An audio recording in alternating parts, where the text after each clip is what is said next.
So we're finally here and we're going to be talking about integers and floats together because they are kind of similar. So as you can see here, I have a simple program. My num equals to 6 and my num2 equals to 10. Those are two variables. And if I want to add these numbers, I can just basically sum equals to my underscore num plus my num2. And I can print sum. If I run this, you're going to see I get the exact value, which is 16. You can basically do this thing with minus, multiply by, divided by, and it's all going to give you the right answers. So I want to say, what if we don't want to add num2? What if we just want to increase my num by 1 or by 2 or anything? So what we can do is we can say my num equals to my num plus 1. So essentially what this is doing is, okay, get my num, which is 6, okay, 6 plus 1, which is 7. Now store that value in my num, and that's what it's going to do. So here I can just print my num and run this. You're going to see I have a 7. So an easier and faster way to do this is my num plus equals to 1. And what this is doing is basically like a shortcut, and it's just saying add 1 to my num. So for those coming from other languages, my num plus plus won't work.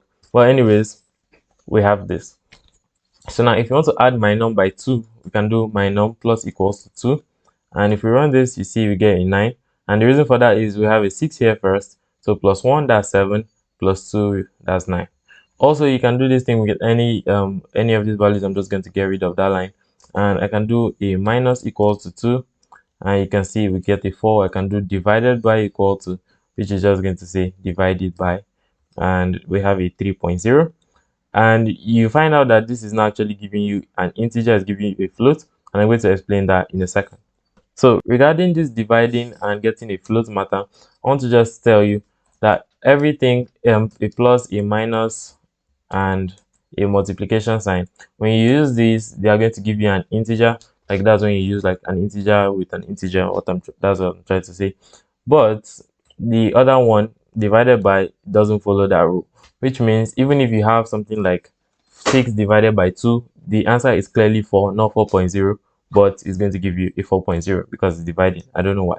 Anyways, that aside, you can go around and play with that by yourself. So I want to show you how to like raise numbers to power, like for example 2 raised power 5 or 7 raised power 10 and all that. So what you can do, I'm just going to get rid of this in here so we can be faster.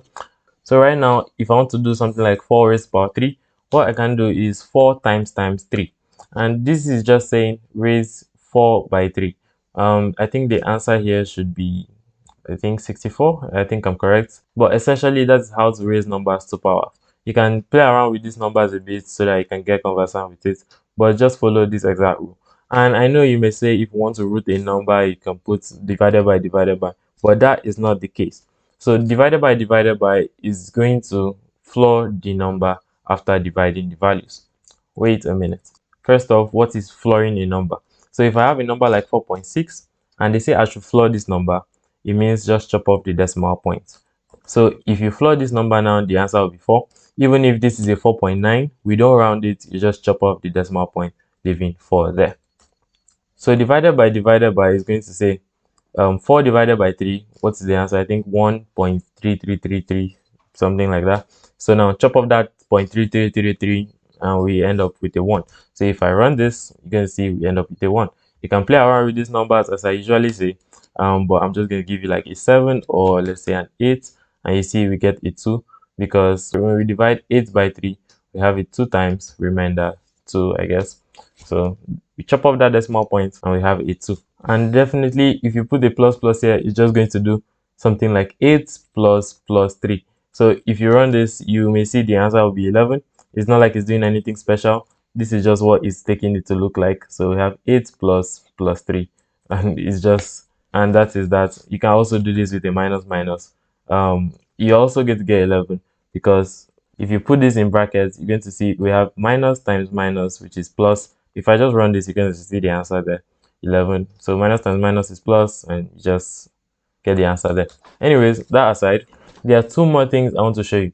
One of them is to raise numbers to powers. Again, there's like another different method, and over here I can just print the number out. So what you can do is just do POW, POW, and you're going to write in the number, yeah, the base and the power.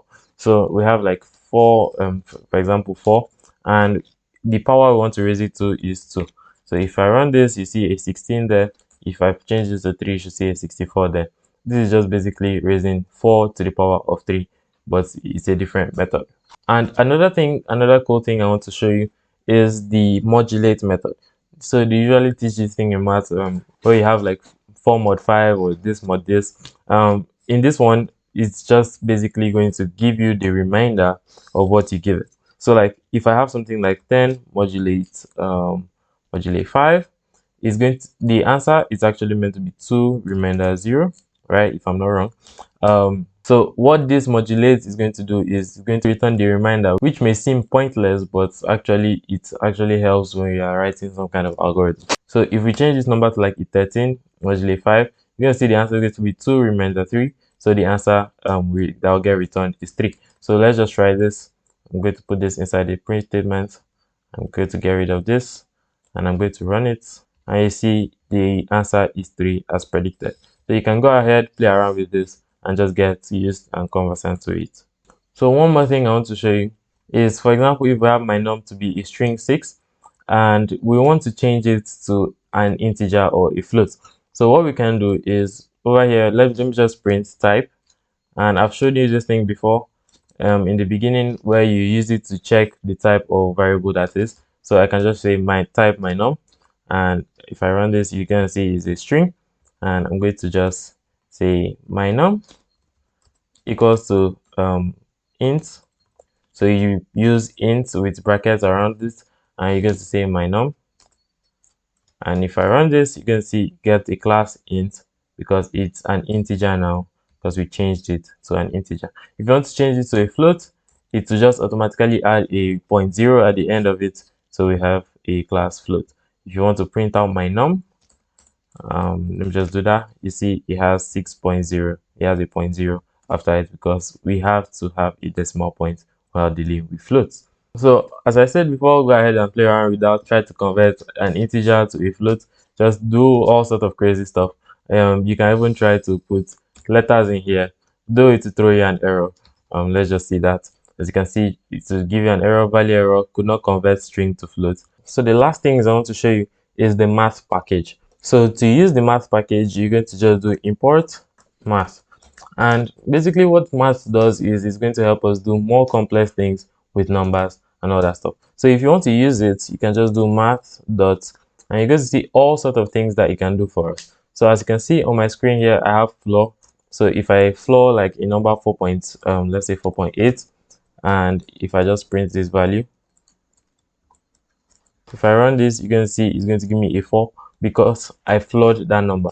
So now the next thing I want to show you is the seal, and which is just going to round the number up to the next number. So even if we have like a 4.1 here, it's going to it's going to round it up to a 5 because we're using seal, like just go to the next number. Also, I have square root and sqrt. Here, this one is quite obvious. It just finds the square root. It can put in something like an 18 or a 36, and we see we have 6.0. I can put this in a variable. I can just name it root equals to that, and I can just say root math, root equals to math the floor root. So instead of me getting a 6.0, I'm going to get a 6. So if I run this, okay, I didn't get that right here because I'm not printing root. So we have 6 in here. So as I usually say, go ahead, play with that. You won't understand or you won't remember all these things if you don't play with them. So just feel free. Your laptop isn't going to catch fire or something.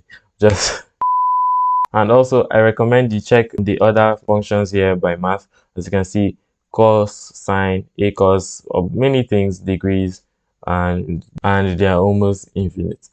So as you can see here, down here we even have factorial. So you can just go ahead and play with all these things. And hopefully I'm done. In the next one, I'm going to be teaching you about lists. So stay tuned because I'll see you there.